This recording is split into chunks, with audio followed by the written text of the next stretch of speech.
Buksan po natin ang ating mga Biblia sa mga taga-Roma chapter 5 verse 6 to 8.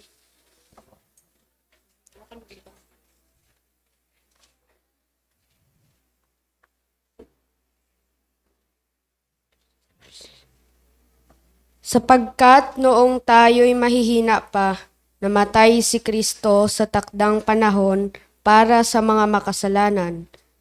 Mahirap mangyaring ialay ni numan ang kanyang buhay alang-alang sa isang taong matuwid kahit na maaring may mangahas na gumawa nito.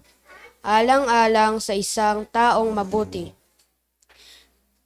Ngunit pinatunayan ng Diyos ang kanyang pag-ibig sa atin nang mamatay si Kristo para sa atin noong tayo'y makasalanan pa. Praise God. Isang pinagpalang hapon po sa bawat isa. Tayo ay manalangin muna. Let us pray. Lord, salamat po sa hapong ito. Kami muli ay makikinig sa iyong mga salita. Nais po namin, Panginoon, na tumuon sa mga salita at mga aral na ibibigay niyo po sa amin ngayon. Tulungan niyo po kami na maintindihan po namin ang lubos at maunawaan. Patuloy po nawa na ang kabutihan mo, ang pagmamahal mo ay isang patuloy na maranasan ng bawat isa sa pangalan ng Panginoon. Amen. Pag-ibig muna tayo. February, pagdating ng February, alam natin pag-ibig pa, no? So hindi tayo nakakapag-topic ng eksakto pag February 14 is just because minsan natutuon yung araw na yan sa ating anniversary. Kaya nalilate ang ating mga topics regarding sa pag-ibig. Pero since February pa naman, pag-ibig pa rin ang ating pag-uusapan. At ang ating pag-uusapan po ngayon ay patungkol po sa tinatawag na the agape. Agape. The love of God. Mamaya makikita po natin yan at maintindihan because there are different kinds of love na pinapairal natin. There is a different kinds of love. Pero sabi niyan, alam niyo po that love is the most timeless topic. The most timeless topic. Ibig sabihin, talagang kahit anong panahon ay napapanahon ang topic na ito. No? At naniniwala po ba kayo na ang pag-ibig ay makapangyarihan? At kaya ding baguhin ng pag-ibig ang isang tao. Kaya tingnan nyo, pag ang isang tao ay in love, di ba, nababago yung kanyang aura, nababago yung kanyang personality kapag ang isang tao ay in love. Dahil kayang baguhin ng pag-ibig. Lalong-lalo na kung maramdaman natin yung pag-ibig ng Diyos. Diba? The agape love of God. So yun ang pag-uusapan natin. Now, bago tayo pumunta dyan, tingnan natin mo the different kinds of love para mas maintindihan natin ang ating topic. There are different kinds of love na pinapakita ng mga tao. So mamaya maiintindihan natin kung anong klaseng love mayroon tayo. So mayroon dyan tinatawag na eros. Ang eros po, ito po yung sexual, romantic. Ito ay nararamdaman ng mag-asawa, ng mag-boyfriend and girlfriend, which bawal pa naman actually. Pero mostly, pag sinabing eros or erotic love, ito ay dito sa ating mga nararamdaman. Mga nararamdaman. Kaya romantic or sexual love ang tawag dyan. Mayroon naman pong tinatawag na philia or phileo. Ito po yung pag-ibig na nadaraman natin sa ating mga kapatid, sa ating mga kaibigan. So ang tawag natin dyan ay phileo. Ibang klase ng pag-ibig na ipinapadama mo sa iyong asawa, ibang pag-ibig ang ipinapadama mo sa iyong kaibigan. Ang tawag doon na pinapadama natin sa ating mga kaibigan, ang tawag doon ay philia or phileo. Okay, phileo love. And then mayroon din tinatawag na storge love. Ang storge love, it refers to the family. Sa ating mga mahal sa buhay, sa anak, sa nanay, sa tatay. Ang tawag natin dyan ay storge love. Family love. And then mayroon ding tinatawag palang ludos. yung larong pag-ibig. Yung nilalaruan lang ang pag-ibig, ludus pala yon. Playful, exciting love doon. Exciting, pero mapaglarong pag-ibig. Ayan, mapaglarong pag-ibig. Then mayroon din tinatawag na mania, comes from the word maniac or mania, obsessive love. Pag sinabi natin obsessive love, ito yung mga obsess sa pag-ibig. Mga kahalimbawa, katulad arog ni Brodong, hanggang ngunyan, obsess siya kay Sister Naning.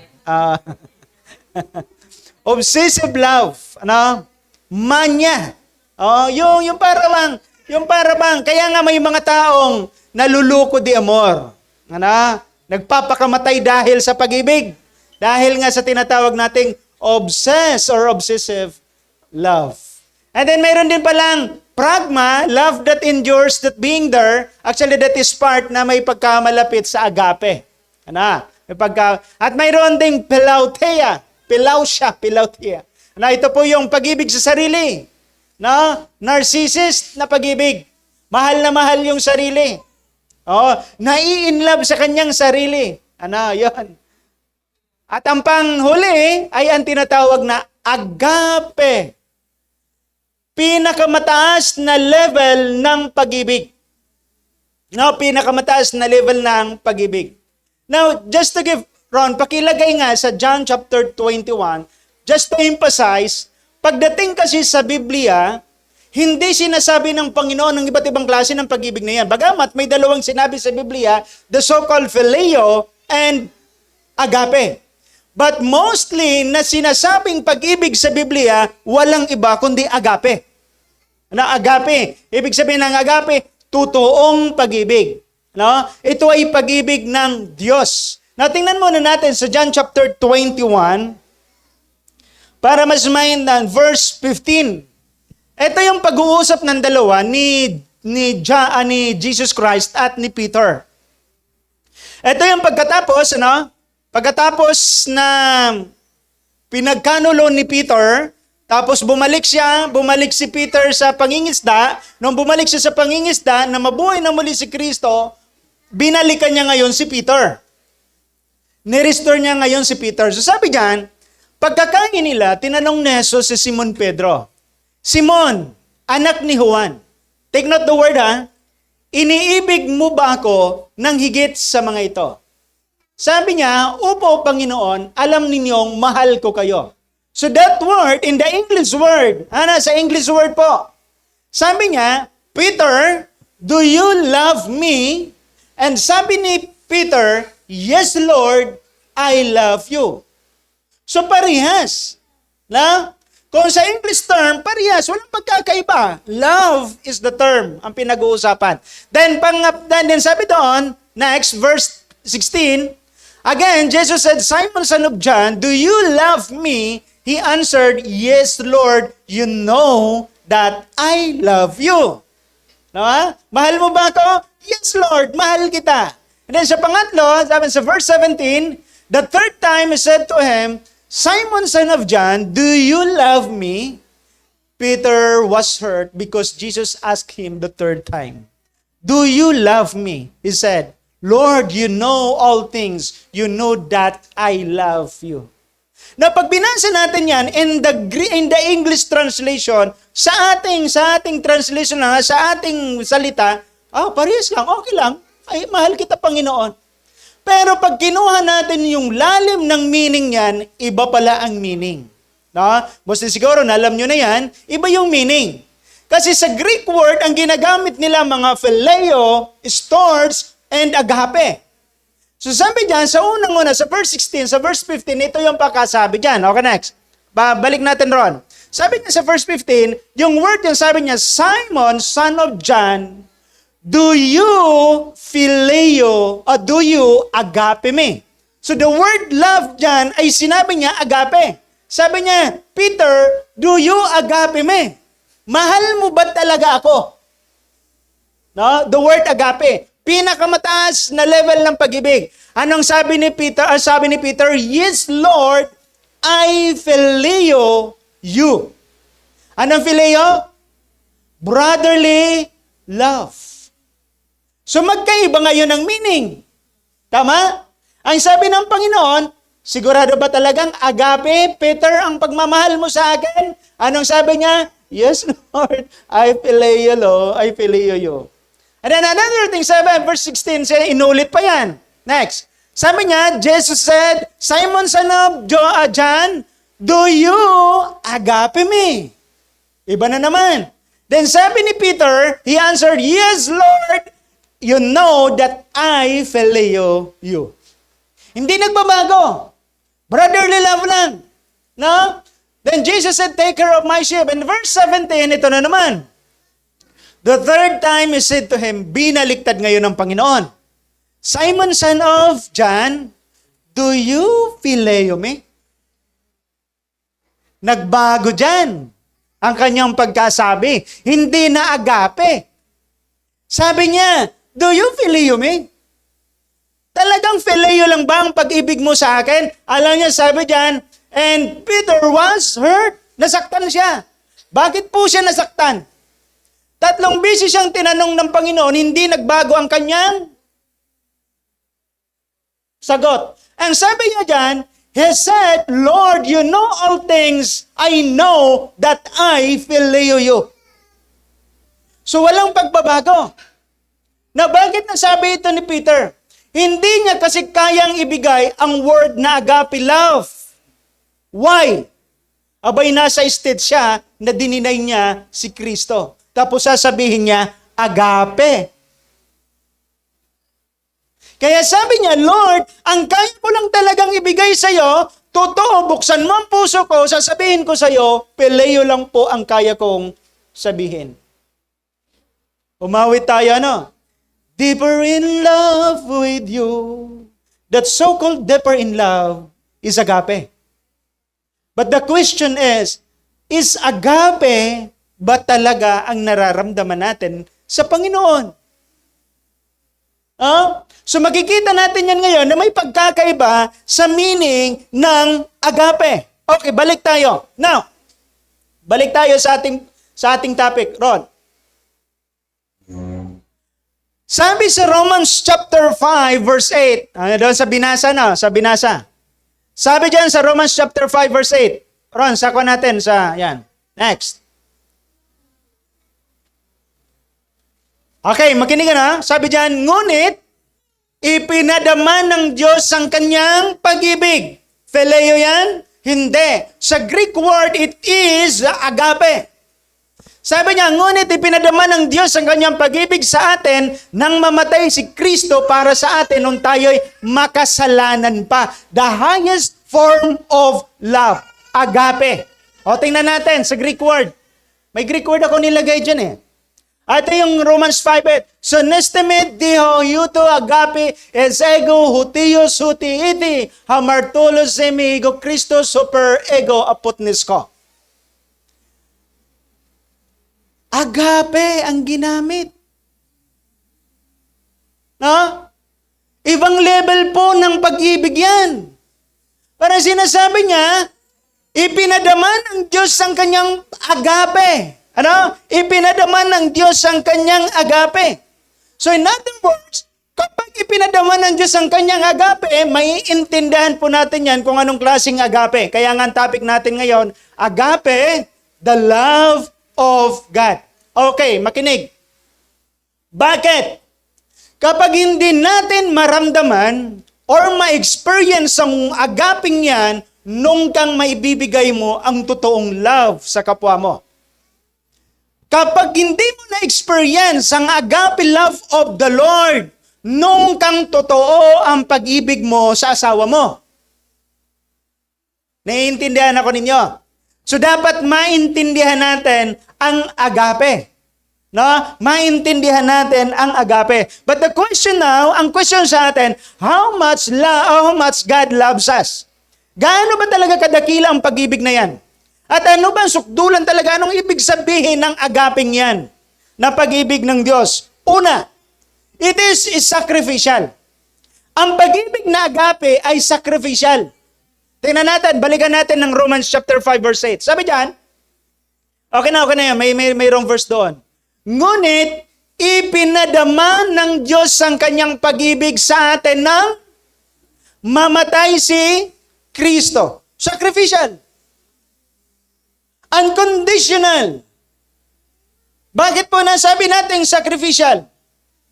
Abay, mantakin mo naman. Sabi nga ni Pastor Jay, si Kristo ay Diyos. Tayo ay tao. Si Kristo ay perfect. Tayo ay makasalanan. Si Kristo ay banal na banal. Tayo hindi banal.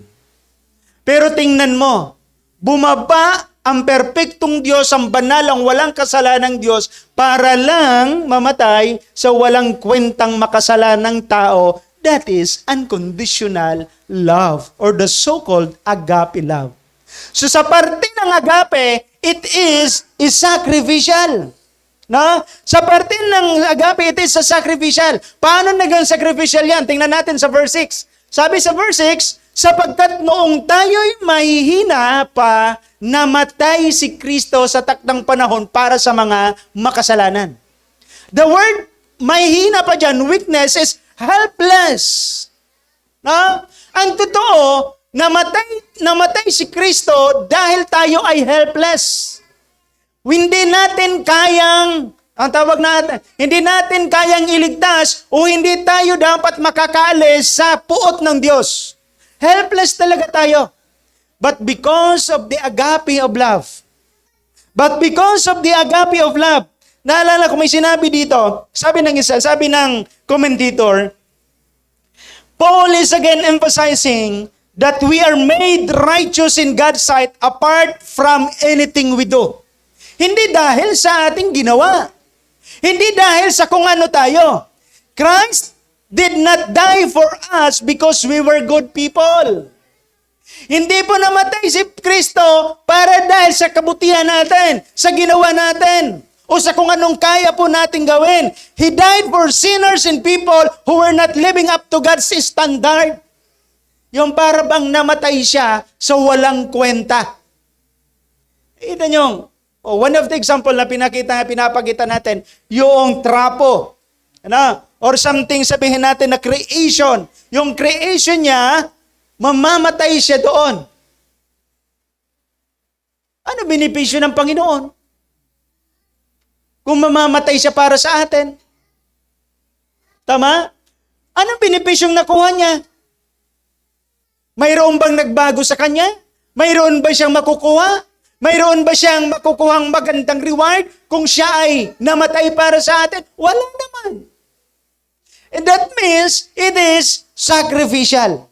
No, grabe kalalim ng pag-ibig ng Diyos sa atin. Ganon kalalim ang pag-ibig ng Diyos sa atin. Bakit natin nasabing sacrificial? Because God gave His Son to die for us. Ano sabi sa John 3:16? Malinaw na sinabi diyan. Sapagkat gayon na lamang ang pag-ibig, agape. Na, gayon na lamang ang pag-ibig ng Diyos sa sangkatauhan, kaya't ibinigay niya ang kanyang kaisa-isang anak upang ang sino mang sumampalataya sa kanya ay hindi mapahamak, kundi magkaroon ng buhay na walang hanggan. Iyan ang agape. Kayang isakripisyo ang lahat. Kaya nga sabi ni Francisco Balagtas, hahamakin ng lahat. Wow. Sa ngalan ng pag-ibig. Oh. Anong tawa siya na kahit 1,000 palaso, kahit ano pa man ang tumam, hahamakin, aabutin ko, sabi ni Sharon Cunita.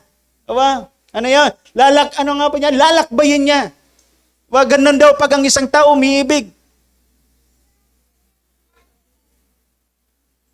Walang sinisinto ang isang taong umiibig. Tama ho ba?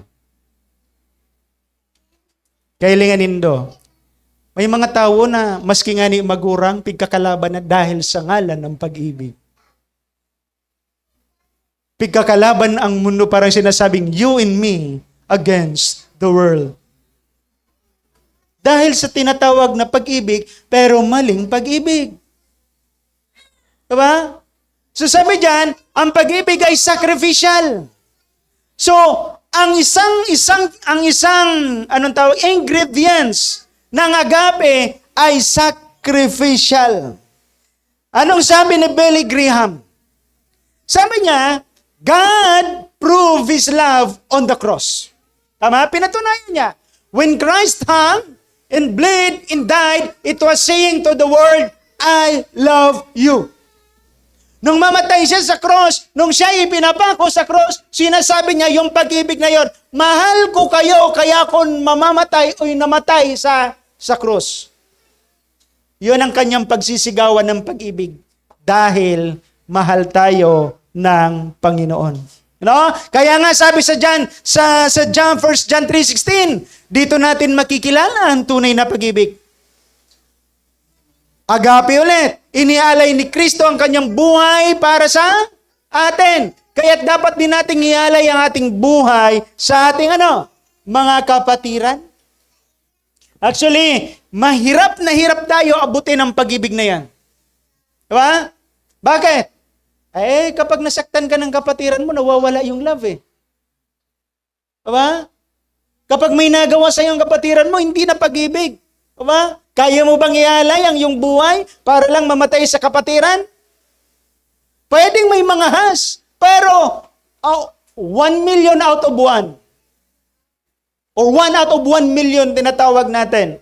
Diba? So sa madaling sabi, parang walang makakapagawa niyan kundi ang Panginoon lamang. No, sabi ko nga, pag-isipan natin ito. Ano ang mapapala ng Diyos kung isasakripisyo niya ang kanyang sarili? Tingnan natin Ang langit, perpektong lugar. Andun na siya sa kanyang trono. Kung pag-iisipan sa usapan o isipang tao, anong gagawin ko? Kaya ko namang maglika ng another na tao. Kaya ko naman gumawa ng kahit na sino. Kaya kong ayabulis ang lahat ng tao at gumawa ulit ako ng panibagong tao. Tama niya? So parang, anong magiging mapala ko kung magsasakripisyo ako? But because of the love of God, yung tinatawag nating agape, hindi dahil sa iyo, kundi dahil sa pag-ibig ng Diyos. Because we are only the creation na binigyan ng Diyos ng kanyang buhay. Tayo lang kaya yung pinaka-special na creation ng Diyos. Hindi namatay si Kristo sa mga anghel. Tama? Kaya nga walang kaligtasan ng anghel. Walang redemption sa anghel. Kapag ang anghel nagkasala, doomed to distance sila. No, walang ibinigay na redeemer sa mga anghel. Pero ang tao may ibinigay na redeemer, walang ibang kundi ang Diyos. O tingnan nyo kung gaano tayo kahalaga. Tingnan nyo kung gaano tayo kamahal ng Panginoon. Kaya sabi sa John chapter 15 verse 13, walang pag-ibig na higit pa kaysa sa pag-ibig ng isang taong nag-alay ng kanyang buhay para sa kanyang mga kaibigan. Yan ang magandang pag-ibig at pinakamagandang pag-ibig. Agape. Sacrificial. Naiintindihan nyo na ngayon yung agape ng Panginoon? Namatay si Kristo hindi por dahil sa ikaw ay mabait, hindi por dahil ikaw ay niligtas ng Diyos, hindi por dahil sa ikaw ay may ginagawa, hindi dahil sa status mo, kundi dahil mismo sa pag-ibig ng Diyos. Kaya baga sabi ni Pablo, huwag kayong magmayabang sa harap ng Diyos. Kung dahil lang talaga sa biyaya ng Panginoon, binigyan kayo ngayon ng pagkakataon na makakilala sa Kanya. Kung hindi dahil sa Panginoon or sa biyaya ng Panginoon, at kung hindi tayo binigyan ng biyaya niya, wala din talaga tayo. No? Wala din talaga tayo, kaya magpasalamat tayo dahil sa tinatawag na pag-ibig ng Panginoon. Ang pag-ibig ng Panginoon na hindi po naghahanap ng kapalit. Isinakripisyo niya ang lahat para sa atin.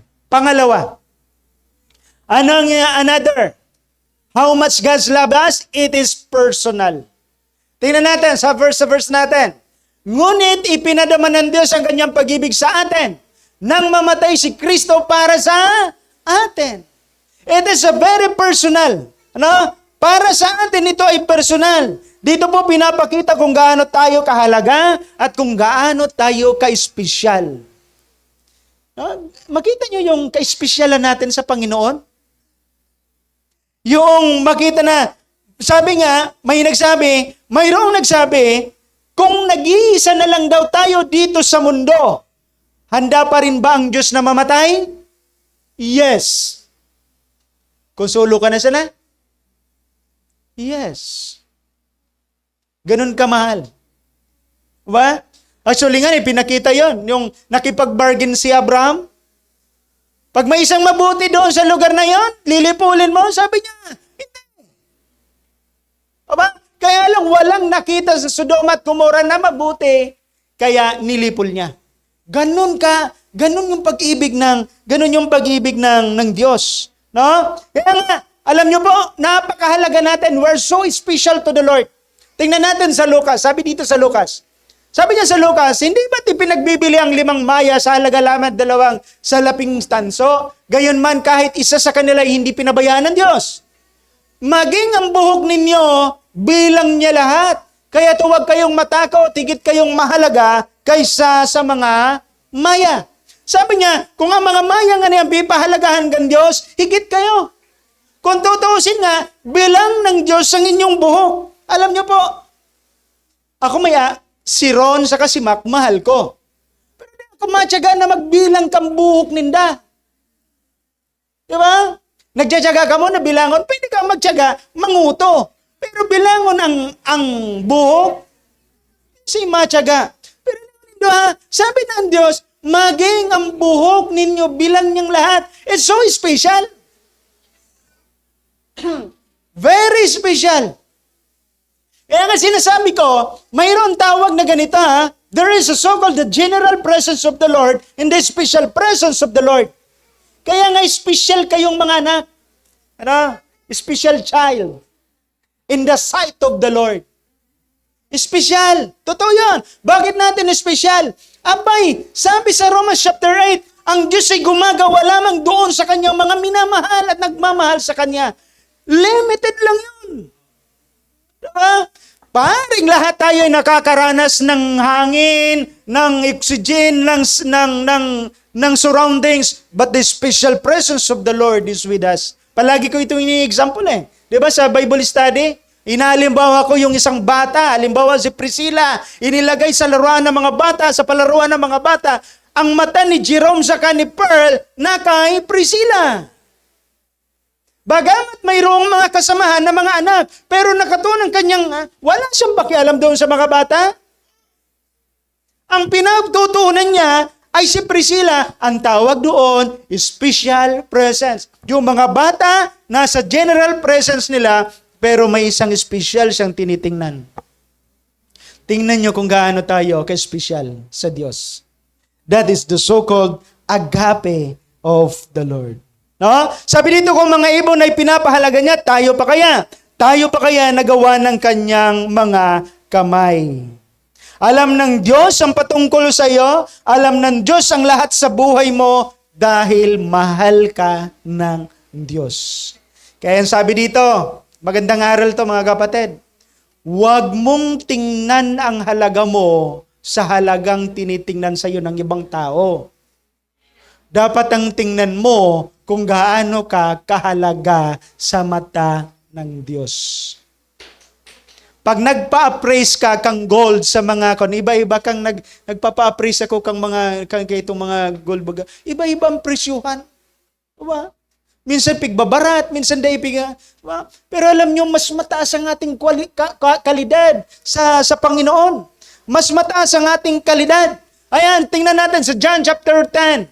Sabi sa John chapter 10 verse 14, under the personal, ako nga ang mabuting pastol. Kung paanong kilala ako ng Ama at siya'y kilala ko, gayon din naman kilala ko ang aking mga tupa. At ako namay, makinig kayo gayon din naman, gayon din naman kilala ko ang aking mga tupa at ako namay kilala nila. So in other words, that is a personal. If you embrace the love of God in your life, that is a true personal relationship. Kaya nga ang usapan natin dito mga kapatid, hindi na religion tama? Ang usapan ngayon, relationship. Kasi nga sabi diyan, kung kilala ni Kristo ang kanyang tupa, kilala din ng tupa ang si Kristo. Relational to. No? Personalan. May personal na relationship.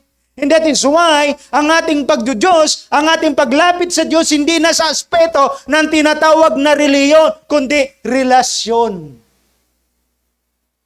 Pagmamahal. Because of the agape. No, pagmamahal ng Diyos. At iniaalay ko ang aking buhay para sa aking mga tupa.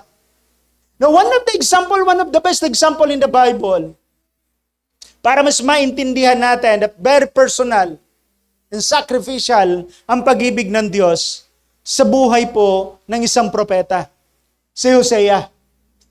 Si Hosea.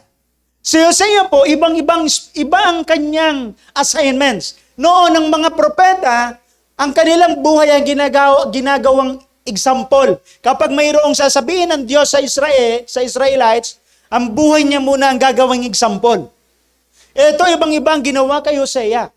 Ang ginawa kay Hosea, sabi niya, para maturuan ko itong mga adulterous people na itong na mga Israelites na ito, mag-asawa ka ng isang prostitute.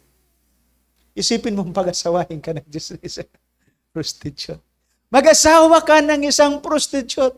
Ay dahil sa iyo ng kanyang assignment, ang ginawa niya, naghanap siya at nag-asawa siya at inasawa niya si Gomer. Next slide. Now, inasawa niya si Gomer. Ayan, nandiyan na si Gomer. Yan. Wait, pa isa-isa lang ko yan. Nagkaroon sila na mag-asawa, nagkaroon niya ng anak. Basahin niya na lang buong Hosea. Ang ganda ng kwento ng Hosea. Nagkaroon sila ng anak. I think mga 2-3 anak. Next. And then, dumating sa oras na itong si Gomer, hindi naging tapat kay Hosea. Nakahanap siya ng afam. Nakahanap siya ng iba. Nung makahanap siya ng iba, iniwan ngayon si Hosea.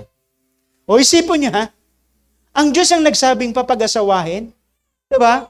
Tapos minsan baga kita, question ta ang pigigibok ang Diyos sa buhay. Tama? Pero ilingon hindi ang pigibok kay Gomer. Nagkaroon ba siya ng pig-question? Hindi. Kasi alam niya mayroong aral na itinuturo sa kanya. Ba? Iniwan siya. Tama?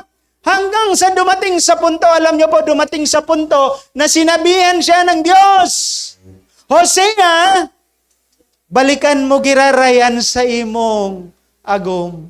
Maski laspag na, maski gurang na. Totoo yun. Binalikan ni Hosea si Gomer. Okay, next. Binalikan. Alam niyo kung saan siya nakita? Nakita si Gomer. Nahanap niya si Gomer. For so many years ang nakalipas, nahanap niya si Gomer sa auction. Nahanap niya sa slave market. Nagbibinta ng mga alipin. Isipin mo yon. That is a so-called sacrificial and very personal. Bakit nasabi ko pong very sacrificial? Abay, wala akong mukhang may papakita sa asawa ko. Tama? The same thing with sa buhay ni Hosea, isipin mo kung ano ang pagtutuya ng tao na kanyang mararamdaman dahil sa kanyang pagkukuha sa kanyang asawa. Pero alam niyo po ba't binayaran niya ni Hosea ng napakamahal? Binayaran niya ng napakamahal. Hindi ko lang sasabihin sa inyo kasi nasa EGR natin yan. Binili. Alam niyo po, kahit matanda na si Gomer, kahit matanda na si Gomer, binili yan ni Hosea at minahal. Next. Pagilagay. And they are ever happily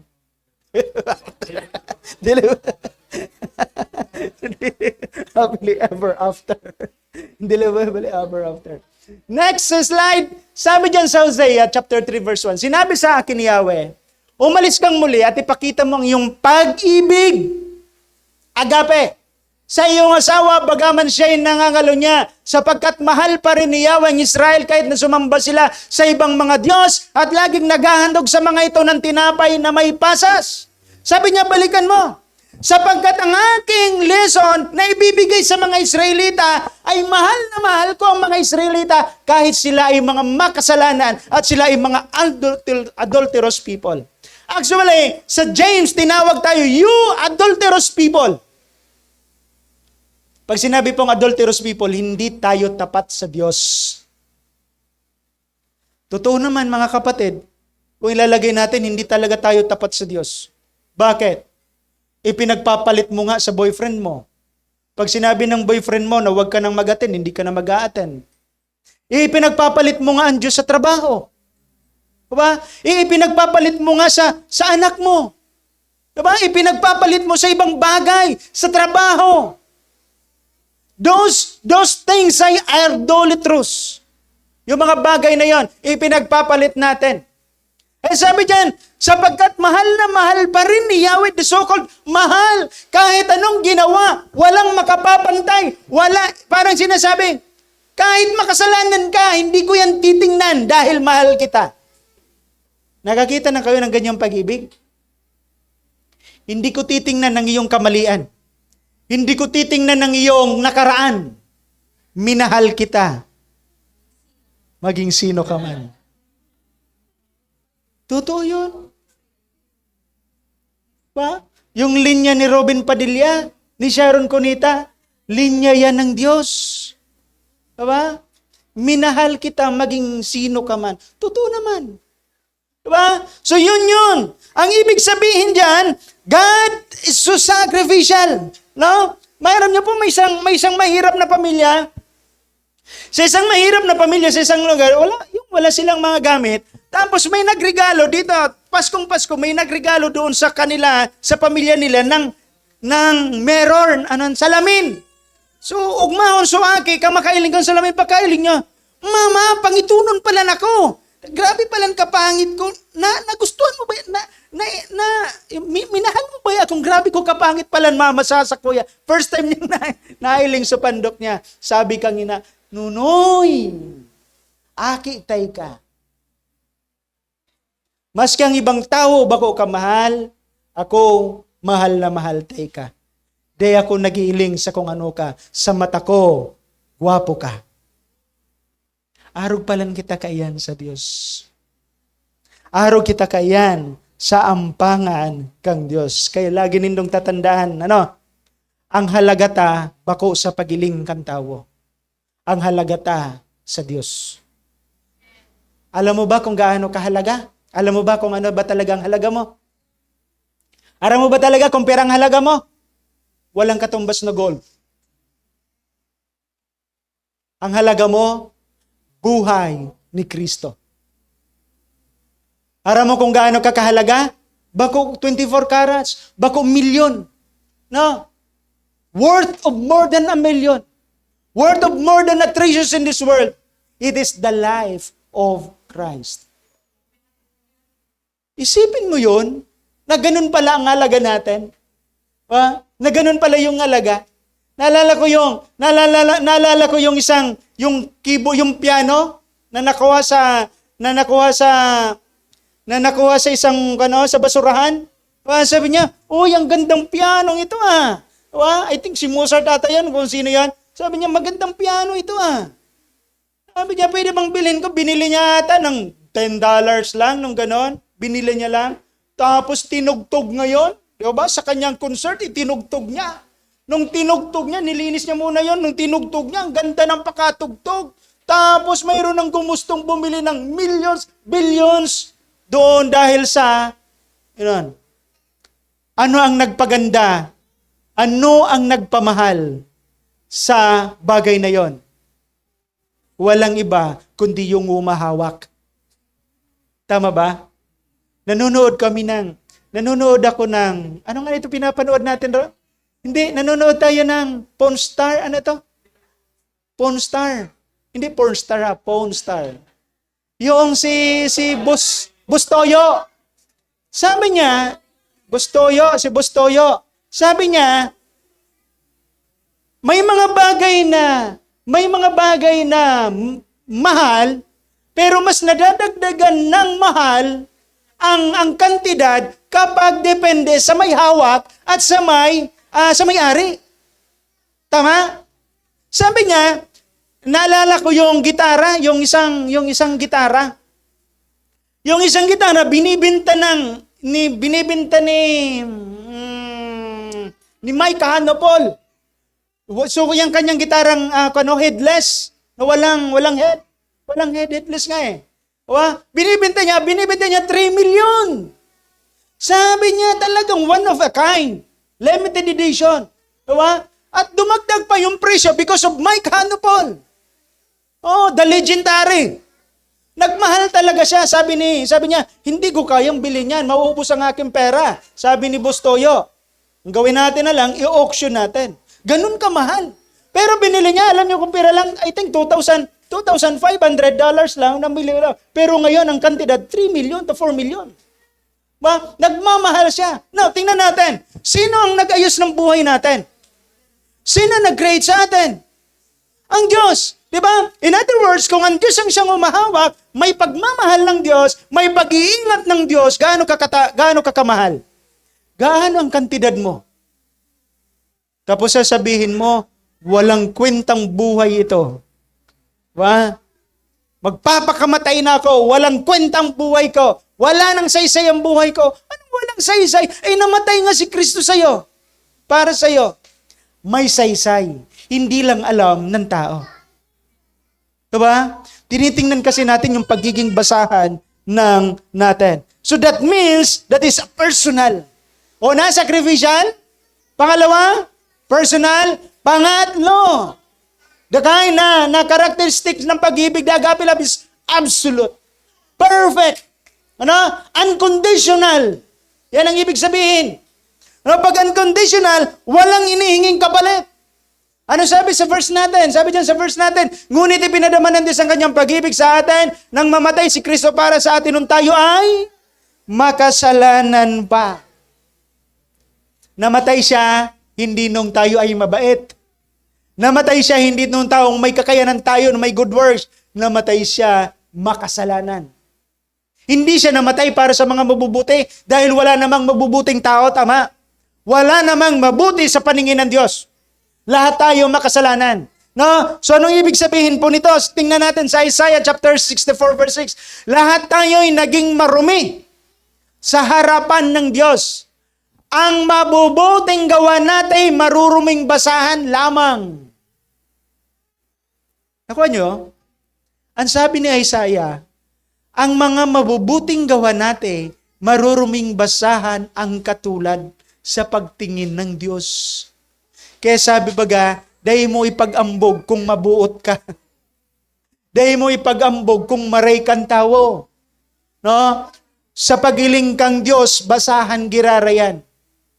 Kaya't walang ipagmamayabang ang sinuman. Ang kaya lang nating maipagmayabang ang pag-ibig ng Panginoon. Amen po ba? Nalanta na tayong lahat ng mga dahon, tinatangay tayo ng malakas na hangin ng ating kasamaan. So wala tayong maipagmamayabang sa Kanya. Lahat tayo nag-i-exist ngayon dahil sa pag-ibig ng Diyos. No? Lahat tayo nag-i-exist ngayon dahil sa pag-ibig ng Diyos. Kaya naman, walang kasalanan, walang tao, walang kahit na ano ang makapaghiwalay sa atin sa pag-ibig ng Diyos. Romans chapter 8, verse 38. Tingnan nyo po. Tingnan nyo ang gandang pakasulat. Sabi diyan, sapagkat natitiyak, the word tiyak. Diba? Sapagkat natitiyak kung walang makapaghihiwalay sa atin sa Kanyang pag-ibig ba natin ang pinag-uusapan? Hindi. Kaninong pag-ibig? The agape love of God. Sabi niya, sapagkat natitiyak kung walang makapaghihiwalay sa atin sa Kanyang pag-ibig kahit na ang kamatayan, ang buhay, ang mga anghel, ang mga pamunuan, o ang mga kapangyarihan, ang kasalukuyan, o ang inaharap, ang kataasan man, o ang kalaliman, o alinmang nilalang, ay hindi makapaghihiwalay sa atin sa pag-ibig ng Diyos na ipinagkaloob sa atin sa pamamagitan ni Kristo Jesus. Ganda. Walang makapaghihiwalay. Kapag binigyan ka ng Diyos ng pag-ibig na yan, walang makapaghihiwalay. No, hindi kahit na sinong tao walang makapaghihiwalay. Kaya bagat tayo ay naniniwala, alam niyo sabi ko, naniniwala tayo na kapag ang isang Kristiyano ay totoong Kristiyano, babalik at babalik yan. Kahit manlamig yan. Babalik at babalik yan. Ano sabi ni Paul Wasser? Sabi ni Paul Wasser, I have given God countless reasons not to love me. None of them has been strong enough to change Him. Sabi niya, binigyan ko ng Diyos ng mga rason, daming rason, para lang hindi niya ako mahalin. Pero hindi nagbago ang pagtingin niya sa akin. Wow! Why? Minahal tayo ng Diyos, hindi sa kung ano tayo, kundi dahil siya talaga ay pag-ibig. Kundi dahil siya talaga ay pag-ibig. Balikan natin ng Romans chapter 8. Kasi gusto ko ito ang sa pagtatapos natin. Sabi dyan, sa baba no, hindi makapag-iwalay sa atin sa pag-ibig ng Diyos. Anong sunod? Na ipinagkaloob. In other words, the agape love of God ipinagkaloob sa atin. O makinig kayo. The other words, in that means, now once that you have been in relations or having a relationship with the Lord, you have now an agape love of God. Ipinagkaloob sa pamamagitan ni Kristo Jesus nating Panginoon. Kaya nga, makinig kayo mga kapatid, ang dapat na maging bunga, sabi sa Galatians chapter 5, next, Galatians chapter 5 verse 22, Hudikarpos, nagbabasa na ako, inali mo pa. Hudikarpos nyo maimi agape. But the fruit of the Holy Spirit, of the Spirit, is agape. Sinabi bang Phileo? Hindi. Ang bunga ng Espiritu ay agape. Bakit? Sino ang source? Sa Romans chapter 8, ipinagkaloob sa atin. Ibinigay ng Diyos yung agape na yon. Kaya nga, magiging bunga, agape din. Makinig kayo. Kapag agape versus agape, agape. Kapag agape, phileo, may problema. Kapag may agape, may eros, problema. That right? Kaya hindi mo maibibigay ang totoong agape sa asawa mo dahil hindi mo pa naranasan yung agape ng Diyos. So dapat pala matanggap mo muna yung agape. So pag nagsama ang agape, si Dong tumanggap sa Panginoon, si Sister Judy tumanggap sa Panginoon, both they have an agape. Ano mangyayari? Agape. Wow! Kaya ito po ang ibig kong sabihin. Mas magandang maabot nyo ang agape para maibigay nyo ang agape.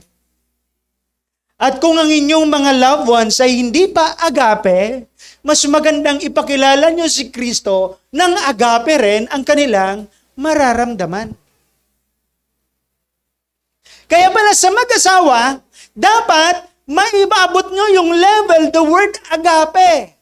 Baka nasa eros lang kayo ngayon. Pagkatapos ng eros, pagkatapos wala nang nararamdaman, hiwalayan na. Hindi yun agape, bro. Erotic yun. Agapan. Oh. Agapan. Pele, diba? Erotic. Kaya agapan da. So makikita nyo ngayon, makikita natin ngayon, agape. Pero ang pinakatanong sa atin ngayon, in my last, agape ba talaga ang nararamdaman natin? O erotic lang? Or phileo lang? In terms of way back to the Lord, bagamat ang Diyos ay hindi humingi ng pag-ibig sa atin, pwede ko ring itanong sa inyo ang tanong ni Kristo kay Peter. Do you ilagay mo pangalan mo, agape me. Ano isasagot niyo? O baka maging Peter din tayo. Yes, Lord, phileo lang ang kaya kong ibigay sa iyo. Then therefore, hindi mo pa lubos na naranasan ang agape love of God. Did you understand? Pag naranasan mo ang agape, ang sabi doon, but the fruit of the Spirit is agape. Agape. Kaya nga sabi ng Biblia, kaya pag may agape ka na, mamahalin mo, maibibigay mo ang pagpapatawad kahit sa kaaway mo. Because of the agape. Yun pala yun. Kaya pala sinabi ni Kristo, love your enemy. Agape yun ang binigay eh. Hindi po phileo. Agape. Agape your enemy. Hindi ko kayang mahalin ang enemy ko with the agape. But because of the agape of the Lord, I agape you. Nalala ko yung example ni Pastor Jay. Yung anak ni Peter Tanchi. Anak ni Peter Tanchi was been gangbang. Was been raped by 7 persons. Lalaki. Sa bahay pa nila. No? Pero alam nyo po, dahil sa siya ay mayroong pag-ibig ng Diyos, pinatawad niya yon. Na 7 yon. And one example pa, si Cherry Pie Picachi. Si Cherry Pie Picachi, yung kanyang nanay, pinatay ng kasambahay nila. No, ng kasambahay nila. Alam niyo po, si Cherry Pie Picachi, pumunta pa sa kulungan. Pinuntahan pa yung pumatay sa nanay niya at pinatawad niya lang. Who can do that? Si Corrie ten Boom. Corrie ten Boom, isa po siyang missionary, pinagpapatay po ang kanyang pamilya sa harapan niya. No, kapatid niya, tatay niya na lahat mga mamahal niya sa buhay, pinagpapatay. Sa kanyang misyon, sa kanyang isang misyon, sa kanyang evangelistic crusade, nakita niya yung pumatay. Nakita niya yung pumatay. Nakikinig. Nanunood. Nakikinig ng gospel. Alam nyo, pagtatapos ng kanyang pagsasabi, pinuntahan niya yon. Sabi niya, kaya kitang patayin ngayon dahil sa galit ko. Pero dahil sa pag-ibig ng Diyos, dahil sabi niya sa pag-ibig ng Diyos, nagluluha siya. Mamahalin kita dahil sa pag-ibig ng Panginoon. Ganon, ulitin ko. Once na naranasan mo ang pag-ibig ng Panginoon, mababago tayo. Once na maranasan mo ang totoong agape, mababago. Kapatid, mababago ang aspeto mo sa pagkilala ng Diyos, mababago ang aspeto mo sa paglilingkod sa Diyos, mababago ang aspeto mo even sa pagmamahal mo o pagpapakita mo sa iyong mga mahal sa buhay. Because of the agape of God. Do you agape Jesus? Hoping that it will reach to the agape level of love. God bless po sa bawat isa sa atin. Who is our promise keeper? Walang iba kundi ang Diyos. Walang iba kundi ang Diyos. Kailangan sila po muna ay maialay sa Diyos. Kailangan matanggap po nila ang blessings ng Diyos. As children go older, marami po ang sa kanila ay nag-e-impluwensya. Kailangan munang Diyos muna ang mag-impluwensya